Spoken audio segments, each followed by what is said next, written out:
Coach, how are you? I'm good. Um, what's the emotions being back in this building? I know you played the Lakers, but now facing your former team, the Clippers, Tobias coming back. What are the emotions there for you?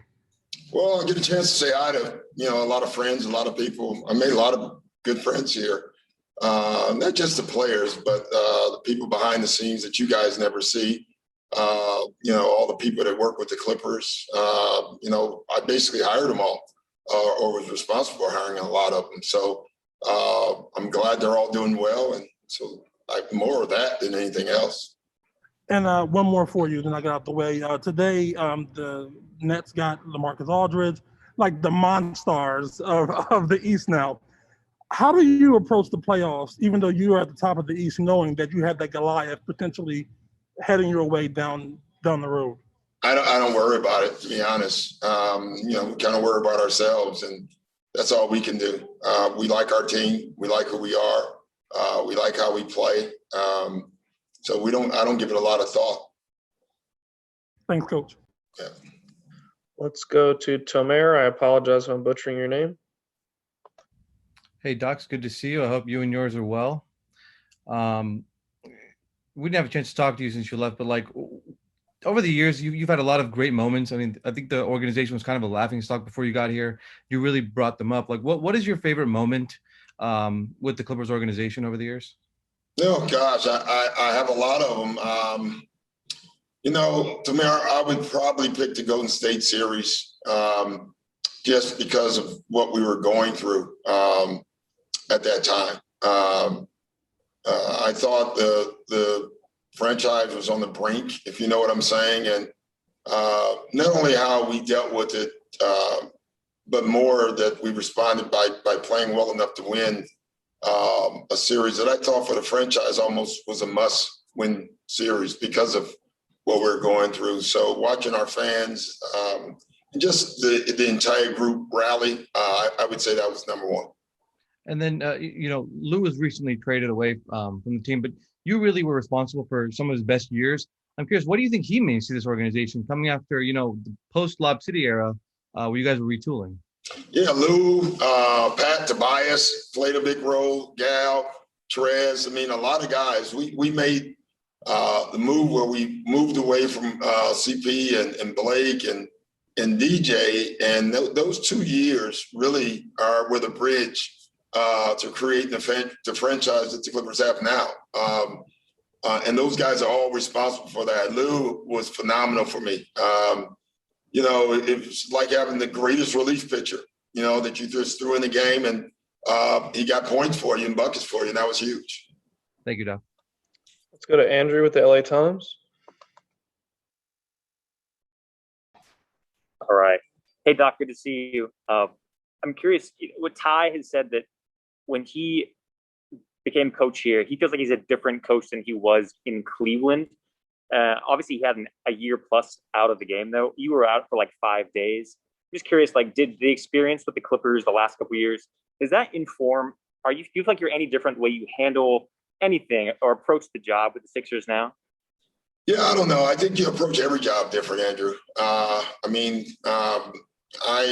My first job that I lost was with the Magic, and I had a half a year, to do TV and watch other teams and evaluate. Coaches always evaluate. I mean, Ty was so much better the second time around with me as an assistant than he was the first time, and because you could see that hadn't been a head coach, that he had learned so much more and he was so much more sure of himself.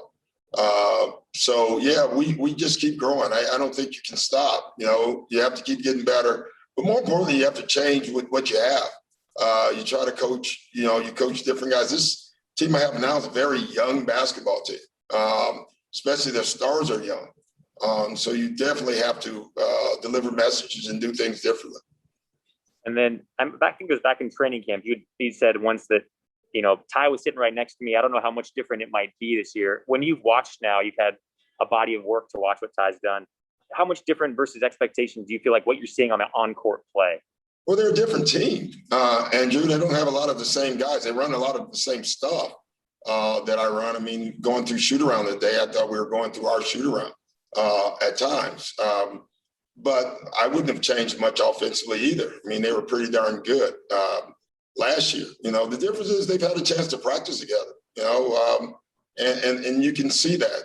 I think they've given the ball to PG more, which I think has helped him bringing the ball up the floor. So they've made some good changes. The biggest change I see also is defensively. I think they are a better defensive team. It's funny, the numbers don't exactly say that, but when I watch them, I think they're going to be a better defensive team, one of the better defensive teams when the playoffs start. Thank you. Good to see you. You're up. Hey, Doc, it's great seeing you. Knowing this team as well as you do from last year and knowing Rondo as well as you do, what do you think Rondo brings and how he'll impact this team that might have been missing last year? Well, leadership. I think Rondo, you know, I think obviously his point guard play, you know, it was difficult at times last year, especially without the practice time that we didn't have, to run a play down the stretch where you didn't already have the ball in PG's or Kawhi's hands. Now you don't have to do that. You can actually run a set where Rondo can deliver the ball. But I think, you know, as important that's going to be, I think his voice is going to be even more important. I think he's one of those guys that will speak up, will speak the truth and tell everybody and hold everybody accountable. I think that's important. And for you personally, how emotional tonight will be? I mean, you've returned back to Boston after winning a championship there, you know, and they'll show a video and everything, but there won't be fans here to kind of give you a standing ovation that you deserve after all you did here. Will tonight be weird or will it be emotional like normal? Well, it'll be weird. It's always, first of all, it's weird even with fans when you come back to a place that you've been, right? And then to walk into it this way is just really it's just different. It really is. You know, we are having fans now in Philly. I think we have up to 3,000. I may have that number wrong, but it feels different. It does when you have some fans in the crowd. No doubt about that. But none of that will take away. You know, I had a lot of good years here, and you know, for me, none of that. Not having fans won't take that away. The 3 or 4 days I've been here, you see them on the streets. Even though we can't be on the streets, you know, and that's been nice. Thanks. Got time for a few more. Law Murray, you're up. Hey, Doc, great to see you. I remember 5 years ago when Ty won the championship and how proud you were of him and how you been an advocate for him even before he became the head coach. And then now that he succeeded you, you know, how have you kept up with him? How have you been able to support him, not just going into this week, but really since he got the job and coming into this season? My position with Ty hasn't changed. I mean, he's always used me as a sounding board. That hasn't changed at all, and that will never change. You know, I knew Ty was going to be a hell of a coach. I don't know why I knew that. I just knew it. I felt that.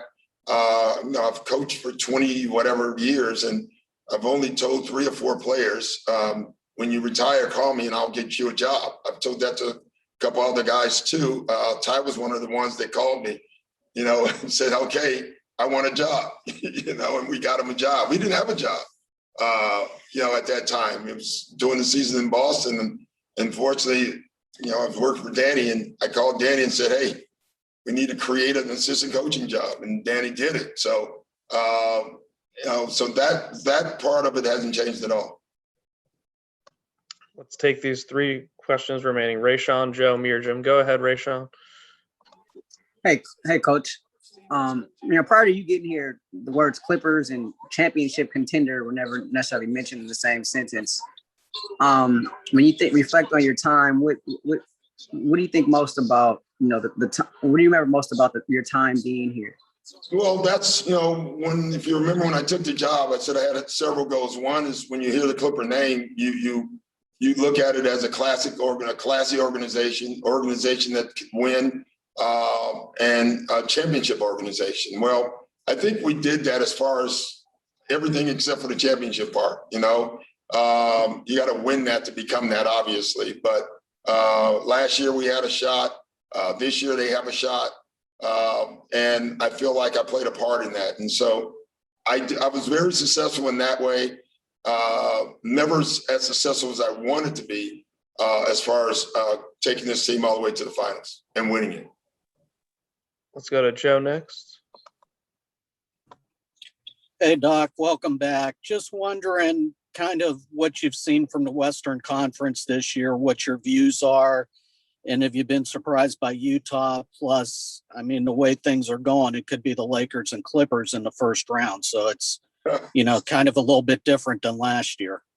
Yeah, I still, listen, Utah's been great, and I think Q's done a heck of a job. I think, we forgot that they were missing a key part in the bubble last year, and McDonald was just coming out and he's playing great. So, but I still think the Clippers and the Lakers are still the team to beat in the West. I just do. And that's from afar. I don't watch as much. It was so much nicer watching games when I was living West because I can watch a game and go to bed. Watching West Coast games on the East are no fun. Let me just throw that out there. So I don't see as much of the West Coast games as I used to watch. So, but I don't see anyone better than those two teams. And I know Denver, I thought, had a great trade deadline. They did great moves. Utah is playing unbelievable basketball. So they're going to be right there. Portland, I thought, improved their team as well over the All-Star break or over the break. But I still think it's the Lakers and the Clippers. All right, last one to Mirja. Hey there, Doc. Congrats on your success so far in Philly, man. Welcome back. Ty was saying that how much he valued all your mentorship over the years, and that it's a little weird when he goes against you compared to sort of to playing a former team.